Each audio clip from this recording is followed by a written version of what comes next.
Moi, je dis souvent que quand je viens en Bretagne, ce qui m'arrive souvent, presque aussi souvent que Nicolas, c'est vrai que la Bretagne n'est pas aux premières loges des conséquences néfastes, négatives du réchauffement climatique. Même quand on parle à l'élévation du niveau de la mer, il y a vraiment des pays qui sont plus vulnérables, des régions qui sont plus vulnérables. Euh, du point de vue même tourisme, on peut imaginer que 3-4 degrés de plus sur la Côte d'Azur ne la rend pas plus attractive, mais bon, c'est pas le cas pour Saint-Malo, disons.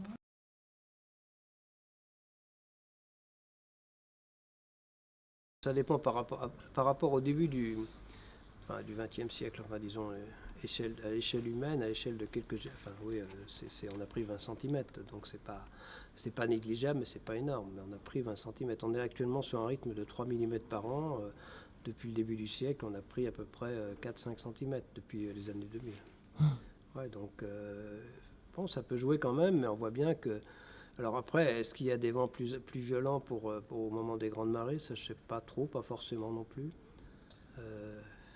Moi, je crois qu'il y a aussi, mais ce qui est probablement logique, disons, plus envie de se protéger qu'il y a 50 ans, probablement. J'imagine qu'il y a plus de monde. Mais cette protection, elle va devenir nécessaire à mesure que les choses se mettent en place. Donc je pense que c'est bien.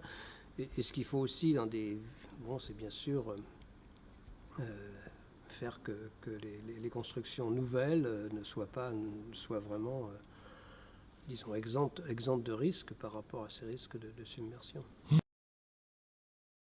Qu'il peut y avoir comme transformation ou impact à une échelle locale, mais il faut replacer ça à une échelle macro-géographique et géopolitique. Voilà, c'est que c'est un tel bouleversement de l'ordre du monde que, encore une fois, ça peut paraître presque insignifiant de regarder les conséquences, je dirais, endémiques à la côte d'Émeraude, par exemple, qui viendront s'ajouter au grand chaos que les changements climatiques pourront impacter sur l'ensemble de la planète. Voilà. Aucune région, y compris même, d'ailleurs, quand j'avais rencontré mon homologue en Russie, qui était l'envoyé spécial de Poutine sur les changements climatiques. Un peu climato-sceptique? Non, son envoyé spécial n'était pas, et il m'avait dit, de toute façon, ça serait une bêtise de penser que même si la Sibérie pouvait bénéficier d'un impact positif, d'une élévation de température, elle puisse rester à l'écart des troubles que ça organiserait dans le reste du monde. Voilà. Donc même là où il y a eu un moment une forme de climato-sceptique, voilà, même là ils avaient pris conscience que de toute façon ils seraient impactés par l'ensemble du phénomène. Difficile à faire passer, c'est que c'est ce qu'on fait aujourd'hui, ce qu'on a fait au cours des dernières décennies, qui va disons, créer le climat je dis même plus des générations futures, moi des jeunes d'aujourd'hui. Donc c'est ça qui est dur à expliquer aux gens. Et que le réchauffement climatique, quand on en parle, s'il n'était pas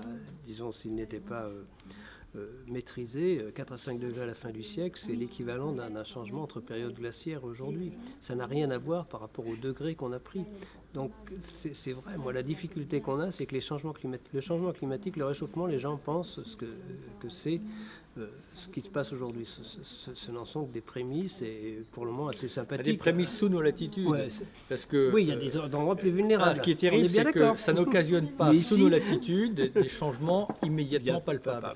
Mais par exemple, écoute, c'est palpable. Moi, j'ai vécu ma jeunesse là, et en 62, 54, 62, oui, parce que 63. tu fais des références historiques. À l'échelle de ma génération, c'est perceptible. Je t'assure que... Oui, mais ça ne t'occasionne pas une souffrance immédiate. Perceptible, mais non dangereux. Mais perceptible, oui, à l'échelle d'une ville. Toute la difficulté de porter cet enjeu-là dans nos contrées, parce que pour quelqu'un... la plupart de nos concitoyens, évidemment, par rapport au chômage, à la précarité, évidemment, ça leur paraît... voilà. Mais notre responsabilité à nous, c'est de savoir que tout cela est en train de préparer les souffrances de demain qui seront d'un autre ordre de grandeur et que comme pour une fois on peut peut-être les anticiper, notre responsabilité c'est de ne pas les comparer, mais parce qu'elles s'additionnent.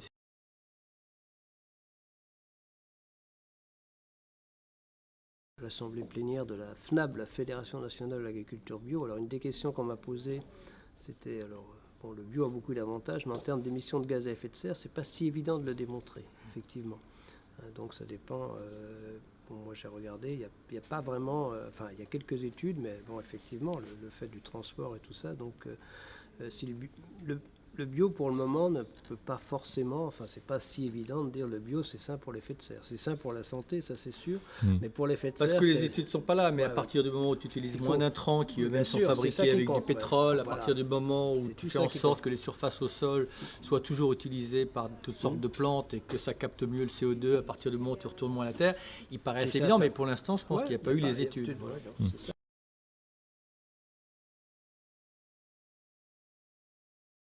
Économie bas carbone, soi-même rentrer dans un monde de sobriété et je dis n'importe quoi. Quand on peut passer à un fournisseur, par exemple, d'énergie qui s'approvisionne à des énergies renouvelables, ben, il ne faut pas hésiter. Si on a un peu d'épargne, ben, on essaie de vérifier avec son banquier que cette épargne n'est pas investie dans des fonds qui sont des fonds carbone. On peut, encore une fois, dans les transports au quotidien, quand on le peut, ben, essayer de favoriser les transports doux, optimiser les déplacements en voiture en faisant du covoiturage. En fait, il y a une foule de choses que l'on peut faire. Choisir des produits locaux plutôt que des produits qui viennent du bout du monde, c'est sans fin. C'est sans fin. Mais c'est de rentrer dans un nouveau logiciel de consommation qui est un logiciel responsable, qui prend le temps de l'évaluation, qui n'est pas un logiciel de culpabilité, mais qui est un logiciel de responsabilité. Et voilà. On peut très très bien être aussi confortable dans une maison chauffée à 19 degrés qu'une maison chauffée à 22 degrés. On peut parfois prendre son vélo pour aller acheter le pain ou même y aller à pied. Voilà. C'est d'essayer de se déconditionner de rentrer souvent en cellule de dégrisement par rapport à notre addiction au pétrole, au charbon et au gaz, quoi.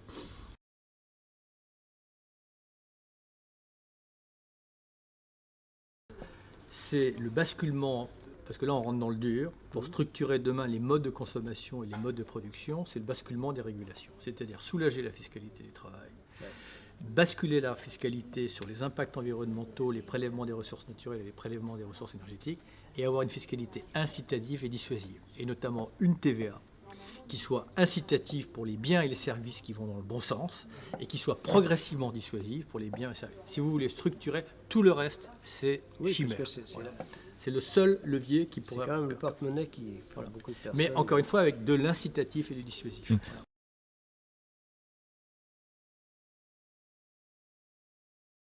Si on arrive dans cette impasse à Paris, et je dirais même cette situation un peu ridicule et asociale, c'est parce qu'on attend 25 ans pour réagir. Ah bah, voilà. Si on avait écouté les écolos qui disent pas toujours des conneries depuis diesels, longtemps, les diesels, ça fait un peu montrer les on n'en articles il y a serait pas 20 là. ans ou 30 ans. Et ce qui fait que maintenant on a le choix entre la peste et le choléra, Voilà, c'est parce qu'il y a eu une forme d'indifférence, d'irresponsabilité sur ces sujets-là pendant très longtemps, parce que les lobbies ont fonctionné à plein. Ça a été pareil pour l'amiante, ça risque d'être pareil pour les phytosanitaires, mais ça risque aussi d'être pareil pour le changement climatique.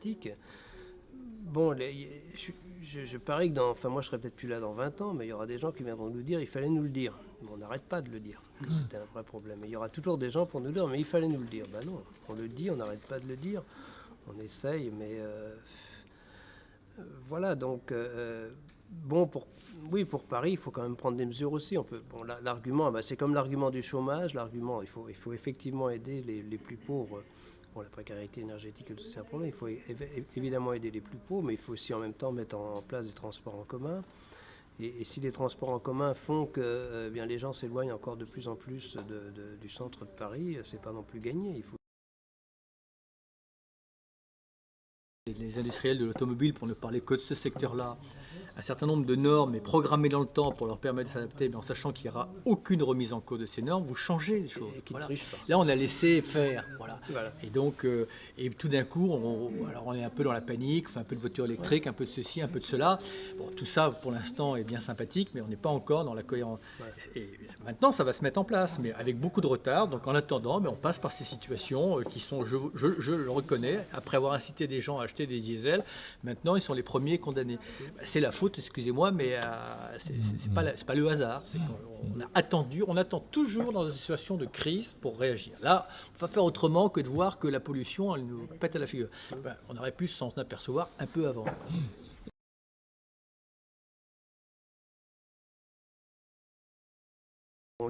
Vous isolez les bâtiments, vous êtes gagnant-gagnant, par exemple. Donc c'est un point d'ailleurs qui passe très bien.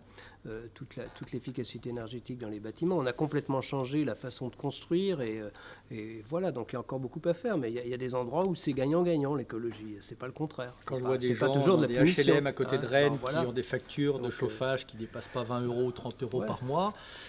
Donc ça, c'est pour dis moi, que ça, c'est un bon une bonne exemple. chose. Ouais. Voilà.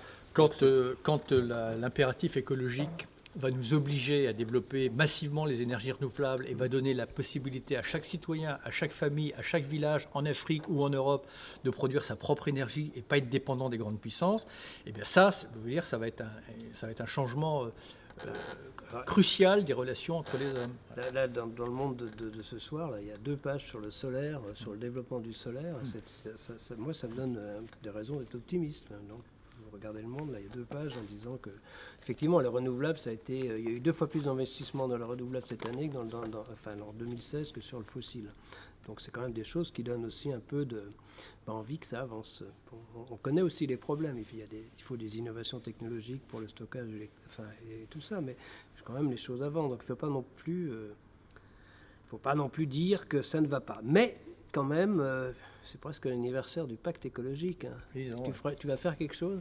Pas particulièrement, mais je vais y faire référence. Oui, j'ai écrit un papier justement qui sort samedi dans l'IB sur lequel. Oui, parce que bon, quand on regarde les. Bon, un mot sauve un peu la donne, mais bon, mais encore pour la.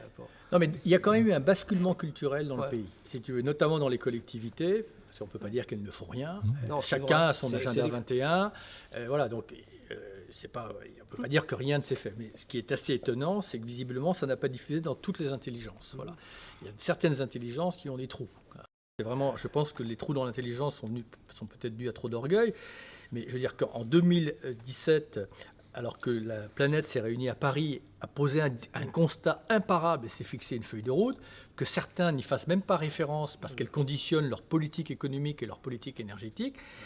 On ne peut pas se prétendre être dans la modernité quand on ne réinitialise pas à ce point ces paramètres. Mais il est toujours temps de se rattraper. Hein.